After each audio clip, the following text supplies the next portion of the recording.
We're sharing the 7 best day trips from Tokyo based upon our many years of visiting the greater Tokyo area. We'll show you World Heritage sites with ancient temples, a mini Kyoto, the best views of Mount Fuji, and stunning flower gardens overlooking the Pacific Ocean.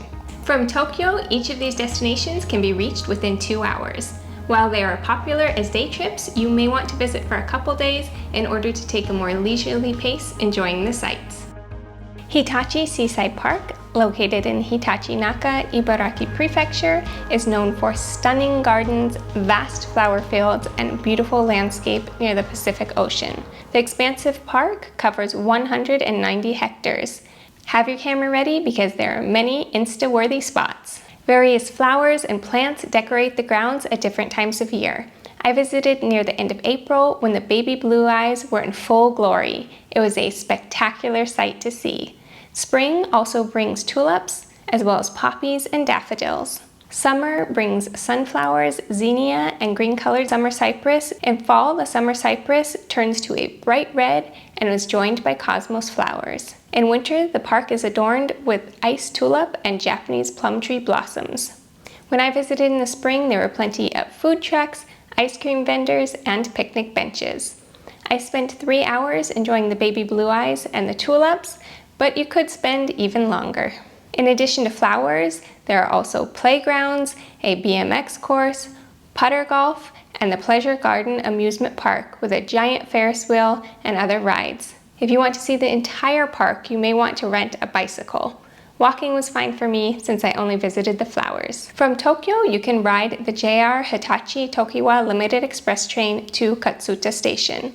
The train ride takes 1 hour and 25 minutes. We have a separate video explaining how to purchase limited express train tickets in Japan. Personally, we bought my ticket from a ticket vending machine 1 day in advance. From Katsuta Station, you can take a bus to the west entrance of Hitachi Seaside Park. During peak season, there are special non-stop buses running.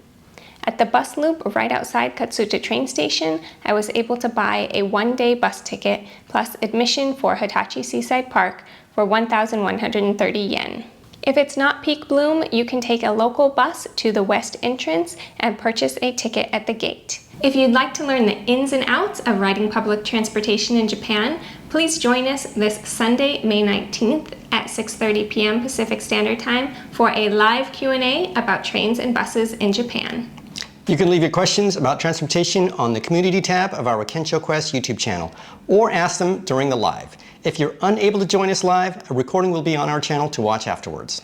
Kamakura is a coastal town located in Kanagawa Prefecture and about an hour south of Tokyo by train. Due to its close proximity to Tokyo, we always take first-time visitors here. Kamakura is known for its historical and cultural significance, and often referred to as Little Kyoto. There are numerous temples, shrines, and historical sites from the Kamakura period, which was from 1185 to about 1333. It was established by the shogun and served as the political center of Japan. The easiest way to get to Kamakura from Tokyo is to take the Yokosuka line from either Tokyo Station or Shinagawa Station. Get off at Kamakura Station. After getting off the train, head straight to Dankazura Walkway. You may be tempted by the walking street Komachi-dori, but you will walk this later. Instead, walk a little further to Dankazura Walkway. This is a historic walkway that was established by the shogunate in the 12th century. The pathway is lined with sakura, cherry blossom trees, and is quite beautiful in the springtime. As you walk along this path, you will start to see the torii, entrance gate to the magnificent Tsurugaoka Hachimangu Shrine. Tsurugaoka Hachimangu Shrine grounds rival any in Kyoto. There are a variety of buildings and nature to enjoy, including the panoramic view from the top of the stairs, so take your time to enjoy all it has to offer. After visiting Tsurugaoka Hachimangu Shrine, head to Komachi-dori. This walking street can be very crowded on weekends, but it is a must as it is lined with many shops, restaurants, and yummy matcha ice cream. Komachi-dori will lead you back to Kamakura Station. You can either take the historic Enoden Tray Line to Hase Station or ride the local bus. Riding the bus is a little faster as it will drop you off closer to Kotoku-in, where you will find the Great Buddha, also known as Daibutsu. The Great Buddha, cast in the 13th century, is unusual for Japan as it is outside compared to most Buddha figures in Japan, which are usually inside. In my opinion, this is the most impressive Buddha statue in all of Japan. A short walk from the Great Buddha is another must-visit temple, Hasedera. Founded in the 8th century, the temple is famous for its religious significance, beautiful gardens, thousands of sculptures, and possibly the best view of the town of Kamakura and Sagami Bay. As with most places on this list, try to avoid visiting on weekends to avoid massive crowds. Kawagoe is a historic city located in the Saitama Prefecture of Japan, known for its well-preserved Edo period architecture, quaint streets, and traditional atmosphere. The Edo period was from about 1603 to 1868 and ruled by the Tokugawa shogunate. It was a prosperous and stable period of Japan. Kawagoe is one of our favorite places to take first-time visitors to Tokyo, as it is only about an hour away from downtown Tokyo. From Tokyo Station, take the Marunouchi line to Ikebukuro Station. Then change to the Tobu Tojo line to Kawagoe Station. Once at Kawagoe Station, you can take a 20-minute walk to Kita-in Temple or take a taxi. If you opt to walk, there is a pleasant walking street called Kureya Mall, filled with shops and restaurants, and will bring you close to Kita-in Temple. If you come in the springtime, you may witness the beautiful sakura in full bloom. Autumn will also be amazing with the fall foliage. Inside the paid portion of the temple, you will be treated to a beautiful view of the courtyard garden. Continue walking to Kawagoe Castle, Honmaru Palace. While it is small, it gives you a sense of how the royalty lived, and the price of only 100 yen makes this a well worth visit. Then continue to Little Edo Kurazakura Street, which means Warehouse Street or Storage Street. The street will be easy to spot and is lined with many traditional warehouses and merchant houses that date back to the Edo period. It is now filled with many souvenir shops and treats. This street can be very busy on weekends, so try again to visit on a weekday if possible. If you plan to visit in October, you might get to experience the Kawagoe Matsuri, a lively festival featuring colorful floats, parades, and traditional performances. Nikko, located in Tochigi Prefecture, Japan, is a great destination for first-time tourists due to its rich history, cultural significance, and natural beauty. How to get to Nikko from Tokyo. From Asakusa Station, take the Tobu Keigon Limited Express Spacia to Tobu Nikko Station. Or, if you want a luxurious experience, take the new Limited Express Spacia X, which runs on the same line from Asakusa to Tobu Nikko Station. We'll have a separate video about riding the Spacia X soon. Walk up the main road, Nikko Kaido, which is Route 119. The road is lined with many shops and restaurants. When you reach the end, you will see the famous Shinkyo Bridge. There is an admission fee of 300 yen if you want to walk across the bridge. Cross the street to enter the site of Toshogu Shrine. You can buy admission tickets from the vending machine. Adult price is 1,300 yen. Toshogu Shrine is an elaborately designed temple and an UNESCO World Heritage Site known for its intricate carvings and decorations, but also the final resting place of Tokugawa Ieyasu, the founder of the Tokugawa shogunate. You can easily spend a few hours here visiting various temples and museums, and many have a separate fee. If you want to spend an additional day in Nikko, you can visit Edo Wonderland to immerse yourself in the Edo period of Japan. From Nikko Station, it takes at least an hour to reach Edo Wonderland by public transportation, or half an hour by car.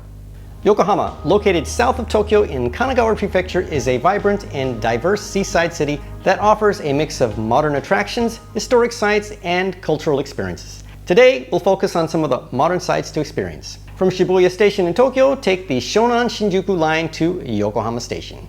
It will take about half an hour. Once at Yokohama Station, you can either walk or hop on the Minato Mirai line to Minato Mirai Station. Start by visiting the Cup Noodles Museum. Or if you're ready to shop, head straight to the Red Brick Warehouse on the waterfront. Inside these historic buildings, you will find many souvenir shops and restaurants. These warehouses were originally used to store trade goods when built in the early 20th century. Next, walk along the seaside until you reach Yamashita Park. Take a leisurely stroll through the large park, which usually has a variety of flowers in bloom throughout the spring and summer. Here, you might still see the remnants of Gundam Factory on the wharf. Too bad that Gundam Factory, my favorite attraction in all of Yokohama, recently closed. Hopefully, it will be reborn again soon. Then continue up the hill to reach another stunning garden park, Harbor View Park, and Observatory. Here you will get a spectacular view of Yokohama Bay, and on a clear day you can even see Skytree. This would also be great to see at sunset.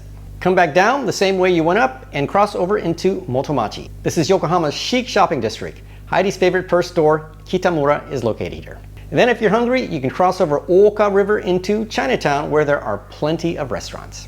If you want to spend an extra day in Yokohama and have young kids, they might enjoy the Yokohama Anpanman Children's Museum. based upon the Japanese Anpanman children's cartoon. Hakone is one of our favorite side trips from Tokyo. Most tourists visit Hakone for just one day, but there's plenty to see or do if you want to spend 2 or 3 days exploring. You can get to Hakone from Shinjuku Station in Tokyo using the Hakone Free Pass offered by Odakyu Railway. We recommend upgrading from the local train to the Romance Car Limited Express train. This guarantees you will have a seat, and it's faster, taking 80 minutes to get from Shinjuku Station to Hakone Yumoto Station, versus the local train, which takes almost 2 hours, and there could be standing room only. Once you arrive at Hakone Yumoto Station, you can use the Hakone Free Pass to complete the sightseeing loop, which takes you across Lake Ashi, up the ropeway to the Wakodani Volcanic Valley, down the cable car to Gora, and then on the Hakone Tozan train back to Hakone Yumoto Station. If the sky is clear, you can get picturesque views of Mount Fuji from Hakone. In our separate video guide to the Hakone Free Pass, we explain this sightseeing loop in detail. The Hakone Free Pass is offered as either 2 or 3 days. However, if you're visiting Hakone for just 1 day, it's still worth getting the 2-day pass if you will do the entire sightseeing loop. If you decide to stay more than 1 day in Hakone, you can watch my separate video with itinerary options for a 2 or 3 day visit. Kawaguchiko, or the Mount Fuji Five Lakes area in Yamanashi Prefecture, is the best place to get up-close views of Mount Fuji. Although most tourists do a fast-paced day trip here, there's plenty to do in the area if you want to spend a few days. That also gives you better odds of getting a clear view of Mount Fuji.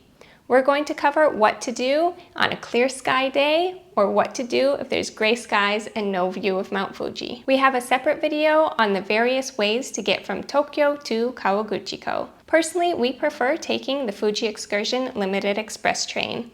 It's less likely to cause motion sickness than a highway bus, although the expressway buses are pretty smooth. We recommend purchasing tickets online 1 month in advance, as the Fuji Excursion tends to sell out. You can easily purchase tickets on Klook. The Fuji Excursion Limited Express train can take you directly from Shinjuku Station to Kawaguchiko Station in about 2 hours. If the weather is clear as you approach Mount Fuji, rather than riding the train all the way to Kawaguchiko, get off at Shimoyushida Station. From here, you can walk uphill about 30 minutes to the famous Choreito Pagoda. The climb uphill is quite steep, so if the stairs are too hard on your knees, there's a gentler path on the left side that goes all the way up to the pagoda. This is also a good option if you have a baby stroller or a wheelchair. Being one of the most popular viewpoints for Mount Fuji, it can be crazy crowded here, especially during holidays and weekends. You may need to wait in line for an hour or more to get your moment on the observation deck, looking out at the beautiful view of Choreito Pagoda and Mount Fuji. When you're ready to get back onto the train at Shimoyushida Station, you can no longer use the same train ticket that you used from Shinjuku Station. When you re-enter Shimoyushida train station, you will need to pay separately to ride the local train to Kawaguchiko Station. Luckily, it only costs 310 yen per adult, and you can pay for the local train ride with an IC card. From Kawaguchiko Station, you can walk or take the Red Line sightseeing bus to the panoramic ropeway. Ride the ropeway up the hill to get a stunning view of Mount Fuji and Lake Kawaguchi. After riding the ropeway back down the hill, cross the street and ride the Lake Kawaguchi sightseeing boat up here to get views of Fuji from the lake. After the boat ride, you can continue on the Red Line bus to Oishi Park to get another classic view of Mount Fuji across Lake Kawaguchi. If the sky is not clear enough to see Mount Fuji, instead of getting off the train at Shimoyushida Station, simply stay on the Fuji Excursion until you reach Kawaguchiko Station. You can take a bus from Kawaguchiko Station to visit the 8 sacred ponds at Oshino Hokai, or visit the reconstructed traditional village of Ishinosata Nemba. I cover exactly how to visit those sites in a separate video offering a 3-day itinerary for the Mount Fuji area. That video also explains the Mount Fuji Pass, which offers unlimited train and bus rides in the Mount Fuji Five Lakes area. Personally, my favorites of these side trips from Tokyo are Hitachi Seaside Park, Yokohama, and Hakone. Some of the others can be a bit too crowded for my tastes. While all of these are great, my personal favorite is Kamakura, as it is somewhere my family has visited over the years, and it's only an hour from Tokyo, and really is just a beautiful place. We share tons here on Kensho Quest to help you travel throughout Japan with ease. Please subscribe for more travel tips and inspiration.